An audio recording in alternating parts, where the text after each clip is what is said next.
Welcome to the Mike Douglas Show. This is Shirley Bassey. I'm Mike's co-hostess. And with us on today's show will be Ray Walston, Curtis Mayfield, Lucian Niles, Pennsylvania Senator Richard Schweiker, Joe Hanel and the band. And now, here's Mike.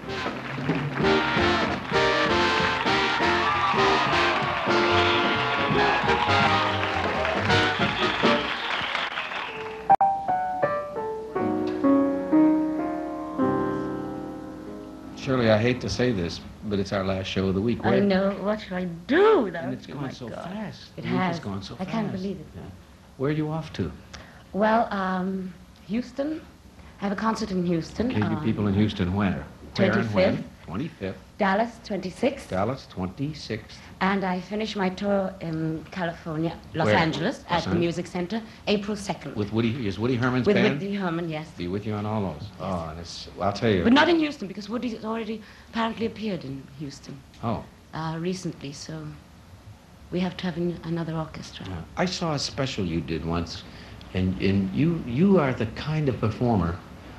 You're so intense in everything you do that it would be very difficult for anyone to follow you on stage because the audience has been really wrung out when you're finished. You know what I'm saying? Mm-hmm. And I don't mean that as a disparaging remark, because the same thing happens when Sammy Davis appears. I mean, the audience is spent. You know Yes. what I mean? Buddy Hackett I worked with a lot in Vegas, and he said this to me once. He said, it's very difficult to follow you, because I Yeah. used to open the show and Buddy, close the show. Have you ever had any embarrassing moments on stage? Oh, I've had quite a few embarrassing moments, but one, which I will never ever forget, was in New York at the Empire Room. At the Waldorf Astoria? At the Waldorf Astoria. And I wear these sexy gowns, and I had this one that was very low, and I happened to have a blue birthmark right here, on my bottom. And It was that low, the dress? Yes, it was that. Well, my bottom's not that low. Yeah, well, I mean, no, but you said you have a birthmark. Well, it's just here. Anyway, and it's deep blue, And I walked on stage one night, opening night, actually, and I heard whispers going around. And I caught one of them and said, look at that hickey, And, I didn't know what to do, And at the end of the show, I went to somebody, the maitre d', and I said, what's a hickey? Oh, you didn't know? And he told me, and I passed out, because I said to myself, I went all through that show, which was like an hour and 10 minutes. With that on your With mind? that on my mind. That's And if terrible. I'd known what it really meant, it probably would have thrown me completely. So that night I thought, oh my God, this is obviously going to happen every night, So what can I say, to tell the people that it is a birthmark, and not a hickey. So, But you'd never heard the expression no, hickey? I've never. What do they call in them England? in It's England? called a love bite. And I have to ask all those dumb questions that go. so anyway, I was very restless that night, and I couldn't sleep. And then suddenly I sat bolt upright. I've got it! So I went on stage the following night, and I went right the way through the show. And I finished my last number, and I go off, and I come back on with a cape, And I went in front of the mic, and I said, ladies and gentlemen, before I leave this stage, I would like to leave you with these few remarks. It is most definitely a birthmark. Good night. And I dropped the cape and made an exit with my back to them. Yeah, they loved it. They went wild, because obviously they all thought Sure. it was one of those, hickeys. You're so stylized. What you do is so very stylized. Does anyone do an imitation or impression of you? An awful lot of drag queens do. A lot of what? Drag queens. Oh yes. Oh yes. But I have seen... That I get. The same thing here in this country. But I have seen a few English female performers, Australian female performers also. Does that bother you when they do you? No, except sometimes they pick on something like a movement of the face, and they exaggerate on it. And maybe nobody's noticed it. you know, my audience has never noticed it on me. And suddenly now when they see me, you know, They're waiting for you to they're do waiting that, for yes. that comes out, or they'll move the hands, you know, because invariably they play on the hands, you know, and they overdo it. And I think that is when it can be damaging for a performer, when they bring out these... It's supposed to be a very sincere form of flattery. Of when course, somebody does that's that. what they say, yes, but as I say, unless they do it right, and they don't over-exaggerate on the twitch, you know, or something like that. You know. I didn't notice that you had a twitch. I don't have a twitch, I'm just saying it. Oh, I see. Because some performers do have twitches. You'll develop one when I bring this next fella out, because I like your husband, who's standing over on the sidelines, to come out and take a bow. And I want the audience. In fact, is he backstage now? His name is Sergio Novak. Shirley's husband. Let's give him a nice...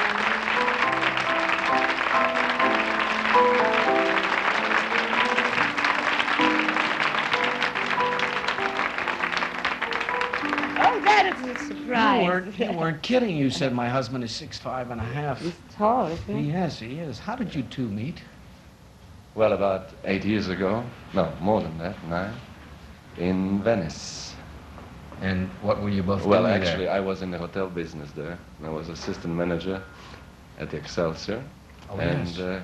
She happened to come there on holiday. And so there was a kind of, let's say, platonic, you know, sympathy affair, you know. Yes.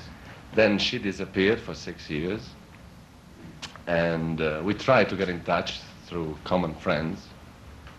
And eventually, after 6 years, we met again, and this was 3.5 years ago in Milan.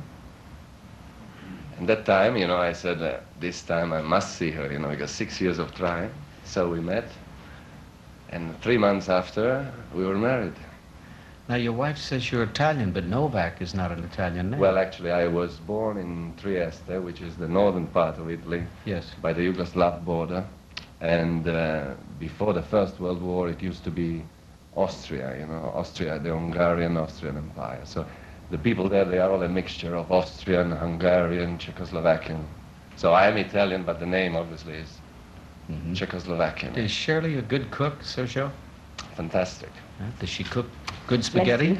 Yes, actually. Oh, yes, that's one of my specialities. Actually, I tried to impress her. The first time I met her, you know, I said, no, I'll cook some Italian, because obviously she was used just to eat English cooking. So I tried my spaghetti. And I was very unfortunate because my first try was in Los Angeles, I remember, and I went out and I bought some spaghetti that were dreadful because, you know, what makes real good spaghetti is the spaghetti quality. And the Italian have a special kind of wheat that holds cooking. It's called semolina, right? No, it's not semolina. No, Oh, no, semolina? No, it's grano duro. It's grano duro, hard. Yeah, that's the one I was thinking of. So what happened? Irish call it semolina, yes. I got this American brand. You got it? I got this American brand of spaghetti. I came home, I start working like a lunatic sauce. I cook this spaghetti, I taste them every second, you know, so that they keep al dente. Then I take them out, and they were al dente when I took them out. Then I put them in the dish, put the sauce on. They was like glue. Terrible. So you can imagine her. He says, what? That's what you can make? Forget it. I said, you never make it again. From now on, I will make the what spaghetti. And he didn't believe that I could make spaghetti. And when he was wrong. tasted, he was very wrong and most surprised. You still got the tendency to Not go to make a little it bit al dente, over, yes, yes, yes. make them a little bit. No, yes. I have always to Sorry watch about her, that. you know. But the sauce is great. The sauce is great. The sauce is great. How do you keep it from sticking together? That you have to put. A little oil. Is it cold water? One, A little oil. No, That's right. oil. A spoon of oil In the water. in the water when it boils. Okay. But the trick is when The you moment take them out, you pour cold some water. cold water. Cold water over. Yes, because otherwise, by the time That you take it stops from the the cooking. stove to put I it see. into the we call it a colander, you know, the one with all the holes Yes, in. yes. By the time you take it from the stove to the sink, to put it in, it's still cooking. So the moment you put the cold water in, you stop it. Stop the cooking. I right see. away. Yes. Does Shirley have any bad habits that bother you, Sergio? Bad. Bad habits. Besides cooking mushy spaghetti, I mean, you know. Well, Yes, I'm, because of being in show, I think this is true. What? Being as I've been in show business all these years, I'm a night person. You see, and Sergio's a day person. So it takes me longer to sleep at night than he does. And it infuriates me because his head just touches the pillow and he's gone. And I sit there and twiddle, and I want to read maybe, you know, and the light bothers him because he can't bear light on in the room. So if he keeps on long enough and saying, oh, you know, turn that light off, turn that, then I go into the other room and I read, I finish the book, you know. And I think that's one of the habits. One of but the many habits. you got over it anyway. You were much worse at the beginning. What do you mean?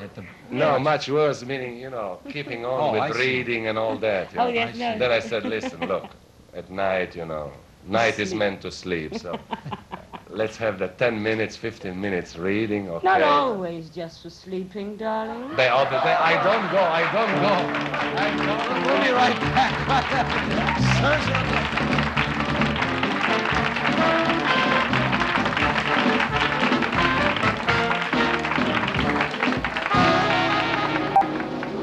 Shirley Bassey, this has been a joy being with you. You're a very exciting lady and a nice lady to work with, and so talented, and everyone loves you. And if you watch there, and if you folks who watch the monitors, you'll see what's been taking place here all week long. To Shirley Bassey, all my thanks for being my co-host. I'd like to say this week with you was really the most. It's been a joy and pleasure, the moments really flew. I'll have this week to treasure in my memories of you. I'd like to thank my many friends for being so helpful. It's been a happy week, I know I'll never forget. I hope it isn't very long before the moment when we have another chance to do it again.